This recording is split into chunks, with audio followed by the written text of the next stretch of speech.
Vemos en la gente que es adicta al alcohol, la locura tan grande que está, es delirar eso. Imagínense, yo me sentía que me iba a ir al cielo. ¿Qué podrá pensar uno que era mejor que yo? Pues que también se iba a ir al cielo porque hacía cosas buenas. Y aquí estamos viendo que no hay, la denuncia es que no hay nadie que sea justo. Uno podrá ser mejor moralmente que otro, pero nunca va a ser justo. Las personas que son muy religiosas, yo me acuerdo que tuve muchas novias que eran muy religiosas y se sentían mejor que cualquier otro.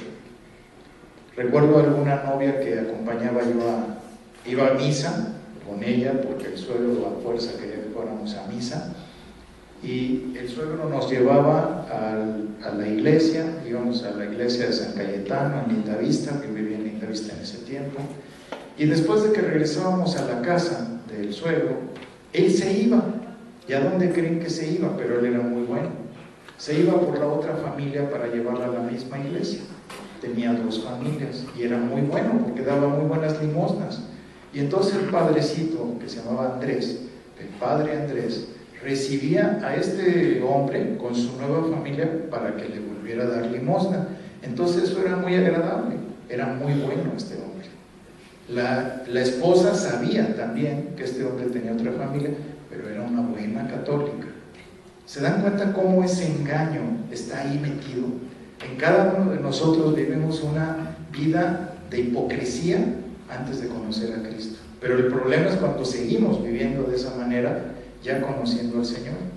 Entonces, nadie, por lo que está diciendo aquí el apóstol Pablo, nadie puede llegar a ser justa por sí misma. Nadie puede llegar a ser justa porque se sienta moralmente mejor que otra. La única manera y el único camino para poder llegar a entregar nuestra vida a Dios es porque Dios pone en nosotros el querer como el hacer. Toda persona que tiene acceso a Cristo es porque Dios quiso que tuviera acceso, porque Él puso la fe, Él puso el arrepentimiento en nuestra vida. No lo pone nada más porque sí. Escoge a la persona y pone sobre eso un llamado. Por eso dice que nos predestina y después nos hace un llamado. El llamado al que acudimos, sí, es que la soberbia no nos gana. Pero vean lo que dice primera de Juan 5:19, que toda persona que no tiene a Cristo es pecadora por naturaleza.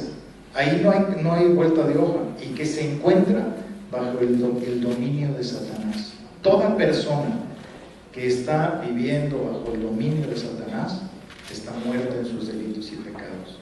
Y dice primera de Juan 5:19, sabemos que somos de Dios y el mundo entero está bajo el maligno. Ahí está muy claro. Entonces toda la gente está ahí, bajo el maligno. La segunda parte que vamos a ver es la acusación formal, y aquí nos vamos a detener porque esto es muy, muy fuerte. Hay un total. Cuando una persona, cuando sabe que hay una acusación formal, debe de haber cargos en contra de esa persona. Y aquí vamos a ver que hay 13 cargos, algunos teólogos lo mencionan como 14 cargos. Aquí lo vamos a ver, yo me basé mucho en lo que dice el pastor MacArthur. Él piensa que son 13 cargos, y yo le doy un poquito de crédito a él, porque hay otros teólogos que hablan de 14, pero ellos ven el 14º como una condición. Pero vamos a ver estos 13 cargos, porque como lo dice, como está escrito, no hay justo ni aun uno. O sea, ni siquiera uno. Imagínense, de todos los que se creen buenos y lindos y que van a ser salvos, no hay ni uno solo justo. ¿Cómo es el carácter de los acusados? Aquí es lo que tenemos que ver. A ver, llega una persona, es el acusado, está el jurado, y dice, a ver, ¿cuál es tu carácter para que se te declare culpable? Dice aquí el apóstol Pablo que él va a considerar estos cargos, estos 13 cargos. Hoy vamos a ver los primeros 6, la próxima semana veremos los otros 7, pero hoy vamos a ver estos 6, y ustedes se van a calificar ahí de cómo fueron o cómo siguen siendo. Los hombres son universalmente malos, eso es lo primero, universalmente malos, no hay nadie que haga lo bueno. Espiritualmente ignorantes, que esa es otra. Rebeldes. Yo ayer que estaba leyendo la palabra y decía, qué bárbaro. valentía tan grande la que yo tuve en mi vida. Yo me rebelaba ante todo, ante toda autoridad yo me rebelaba. Me enojaba cuando me decían que yo hiciera esto, que hiciera aquello. No quería, me rebelaba ante mi papá, ante mi mamá, ante los maestros, ante el que me dijera cualquier cosa que yo tuviera que hacer, yo me rebelaba. ¿Alguno de ustedes fue rebelde? Yo creo que todos, ¿verdad? Por eso habla aquí claramente el apóstol de que esa tontería de rebeldía que tenemos innata y que muchas veces continúa en nuestra vida. Descarriados, la cuarta. Quinta, espiritualmente ineptos. Y la sexta, moralmente corruptos. La primera, vamos a ver, la humanidad es universalmente malvada. Por eso es que ahí dice, no hay justo ni aún uno. El tema central de la carta a los romanos, ya sabemos, es el tema la justicia. Todo el tiempo va a hablar sobre la justicia específica, de la justificación y de la justicia, y el primer cargo que hace Dios contra el hombre es que no es justo. Es obvio que la gente está capacitada para hacer muchas cosas que son correctamente morales. Hay gente que es más moral que otra, gente que vivió en una religión o que vivió en algunos conceptos de su familia que les enseñaron pautas morales, y otros a las que como animalitos salvajes crecimos, ¿verdad? Aunque mis padres me quisieron enseñar esos valores morales, yo no los tomé en cuenta. Pero hay gente que era, yo me acuerdo de amigos que eran más morales que yo les decía, los criticaba, los vapuleaba y les decía, ay, parece santito, ay, parece que ¿cómo es posible que no quieras hacer esto? Estás muy mal, o sea, estás perdido, te vas a morir, mira, nada más, tenemos una sola vida, hay que disfrutarla. ¿Cómo haces eso? Estás desperdiciando tu vida. Yo me acuerdo cuando tenía un amigo que era muy bueno, aparentemente muy santo, había estado en un seminario él, y pues yo andaba de loco con todas las muchachas y novias que podía, y el otro decía, no, yo hasta que me case voy a tener novio. Yo decía, está bien loco, pero bien zafado, y no tomaba y no fumaba. Y yo decía, pero ¿cómo puede ser tan aburrida tu vida? Le decía yo. Y después me lo encontré, al paso de los años, él estudió medicina, y nos encontramos un día, y me dice, ¿cómo estás? Y yo ya estaba bien mal, divorciado, había sido, bueno, ya era alcohólico, había tenido tantos problemas en mi vida, y esa persona me dijo, yo soy bien feliz, estoy casado con una mujer que era virgen, yo fui virgen al casarme, tenemos 2 hijitos, estamos tan felices, estoy disfrutando tanto mi profesión. Y yo le dije, ya ándale, le di una palmadita en la espalda. Estaba yo lleno de envidia, de coraje, de ver que él había hecho lo correcto y que yo había estado totalmente mal. Pero ahí vemos, ahí nos damos cuenta, ¿verdad? La palabra no miente, no engaña. Y yo me había equivocado en lo que yo había creído o pensado, de que moralmente yo estaba mejor. Por eso dice, no hay nadie que sea justo. El estándar de justicia para los hombres es la justicia que tiene el mismo Dios. Entonces, ¿alguien se puede parecer a la justicia de Dios? Pues nadie, es imposible. Por eso dice Mateo 5:48, sed pues vosotros perfectos, como vuestro Padre que está en los cielos es perfecto. En otras palabras, si tú no eres tan bueno como Dios, no puedes ser justo, punto. No hay más, ya no le hagas por otro lado. Entonces Dios nos da ese camino que es el único para poder llegar a esa justicia a través de nuestro Señor Jesucristo, no de nosotros mismos. Segundo, el hombre es universalmente ignorante, espiritualmente hablando. Es ignorante. Por eso dice, no hay quien entienda. Si el hombre pudiera alcanzar la justicia de Dios por sí mismo, no sabría qué hacer con ella. Estaría tan perdido. Si pudiera alcanzar la justicia de Dios, que no habría manera. Vean lo que dice 1 Corintios 2:14. Pero el hombre natural es el hombre inconverso, el hombre que no ha nacido de nuevo, el hombre que no conoce de Dios, y dice, no percibe las cosas que son del Espíritu de Dios, porque para él son locura, y no las puede entender, porque se han de discernir espiritualmente. Yo me acuerdo que me puse a leer la Biblia por cultura o para rechazar todo lo que venía de religiones, y de repente, ¿qué creen? Que empecé yo a leer el Génesis y no le entendí ni papa.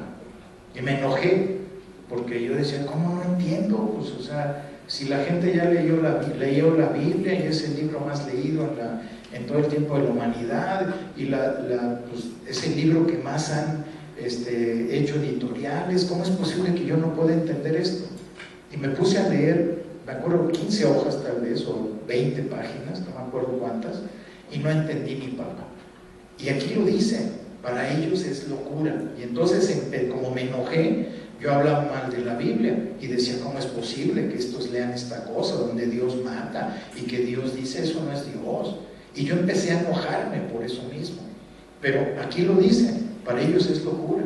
Ellos no entienden. Por eso espiritualmente es universalmente ignorante el hombre que no ha nacido de nuevo. Y la ignorancia que muchas veces se tiene no se debe a circunstancias externas desfavorables. No es por eso. O tampoco por la falta de oportunidades. Se debe única y exclusivamente ¿a qué? A nuestra naturaleza pecadora, a que estamos muertos y que esa muerte espiritual no nos permite. Por eso dice, se han de discernir espiritualmente. Solamente cuando se nace de nuevo. Yo cuando entregué mi vida a Dios y nací de nuevo por su gracia, me acuerdo que empecé a leer la Biblia y le entendía preciosamente a todo. Y me picaba, yo quería más. Quería que Dios me siguiera hablando a través de su palabra.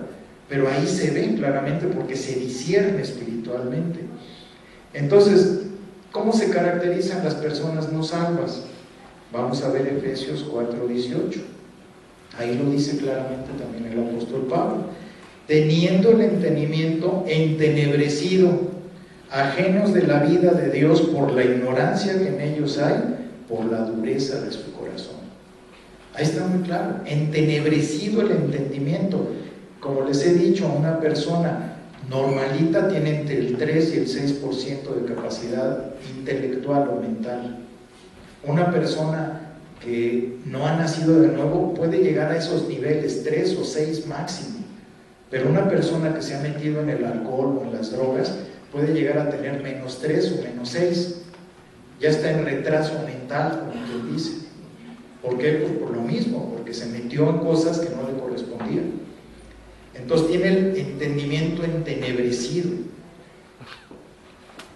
Imagínense, hay una historia muy conocida que algunos de ustedes han de haber oído de la patita que se llamaba Ringo, en Toronto, Canadá. No sé si la escucharon algunos de ustedes. A lo mejor muchos no habían nacido, fue por 1970 aproximadamente. Fue una pata muy conocida porque salió en todo el mundo. Esta patita, de repente, pues andaba en un lago de ahí, en un parque de Toronto, y de repente llegó y picoteó una lata, de esas que ponen de Coca-Cola o de cerveza, o de lo que haya sido, no me acuerdo, pero la picoteó y se le atoró en el pico. Entonces ya no podía comer, la patita se quedó atorada con la lata, y entonces esta patita se hizo famosa por lo mismo, porque como estaba atrapada, pues la gente trataba de acercarse a ella para quitarle la lata, fueron expertos, y ella huía y se escondía abajo había unos puentes, ahí se metía y no podían llegar a donde estaba ella. La gente le aventaba comida para tratar de capturarla y ayudarla a quitarle la lata. Nunca se pudo. No se supo qué pasó con la patita, porque se perdió y ya no se supo más de ella. Entonces, lo más seguro es que se haya muerto, porque se murió de inanición, de no poder comer ni tomar agua. Y esto es lo mismo que le sucede a la gente. Es lo mismo que muchas veces le predicamos el Evangelio, les compartimos, les entregamos libritos, les hacemos una serie de llamados y la gente sigue igual. Es lo mismo que le pasó a la patita. Siguen cerrados de la boca, ¿no? Su entendimiento está entenebrecido, no pueden entender las cosas de Dios, y entonces continúan por la vida hasta que se mueren. Es algo muy triste, pero es lo mismo que le pasó a Ringo. Tercero, el hombre caído es rebelde, no hay quien busque a Dios.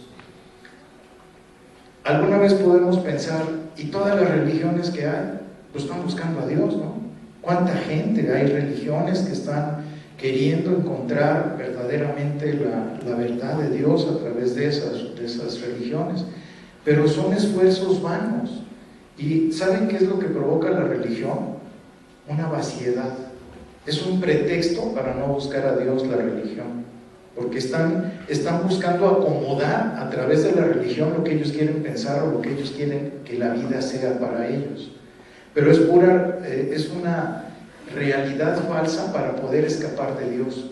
Es algo muy fuerte, porque Dios ha dado la seguridad absoluta. Cuando la persona verdaderamente quiere buscar de Dios, Dios ha puesto una seguridad absoluta de que Él nunca los va a rechazar, y lo dice la palabra.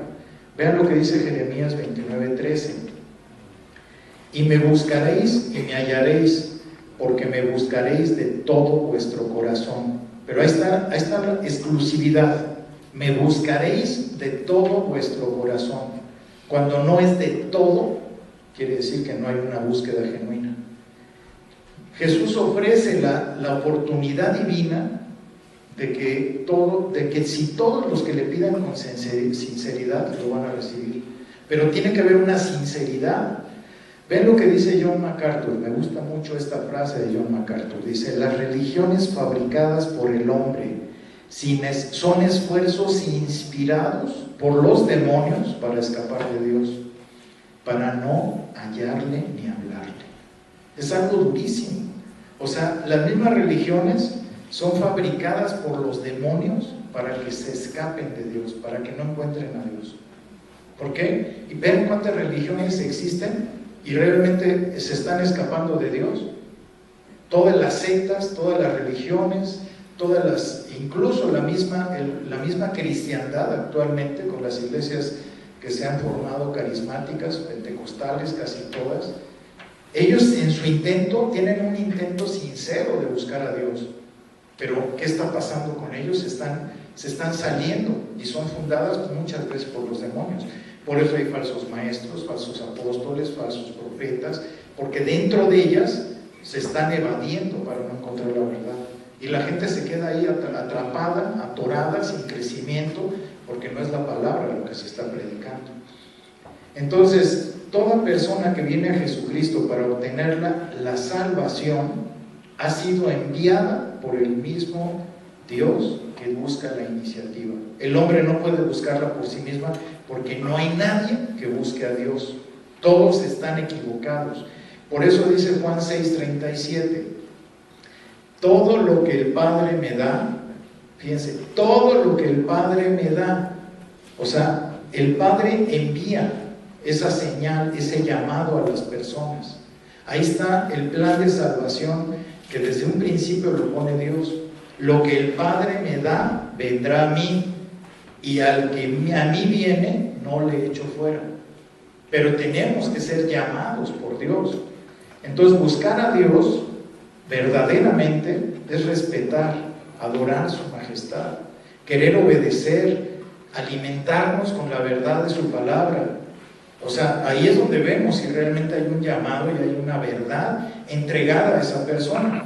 Si realmente tú fuiste llamado a la presencia de Dios, a que Dios viva en ti, tú vas a tener que tener esos elementos en tu vida. Vas a querer obedecer, se rompe tu rebeldía. Llega un momento en que el pecado en ti ya no te puede gobernar, sino que tú dices: hasta aquí, me arrepiento y no lo vuelvo a hacer. No me importa, jamás en mi vida vuelvo a cometer este pecado, porque Cristo está viviendo en ti, porque Dios está arraigado y te está llevando a que tú tengas un cambio de vida, a que ya no puedas seguir haciendo lo que hacías, que te duele, te sientes asqueado del pecado. Llega un momento en que dices: ya no, esto ya no, ya siento que estoy ofendiendo tremendamente a Dios. Y entonces hay un cambio, pero ese cambio te lleva a obedecerlo, a romper con tu rebeldía, a vivir como Él te dice de acuerdo a su palabra, en oración.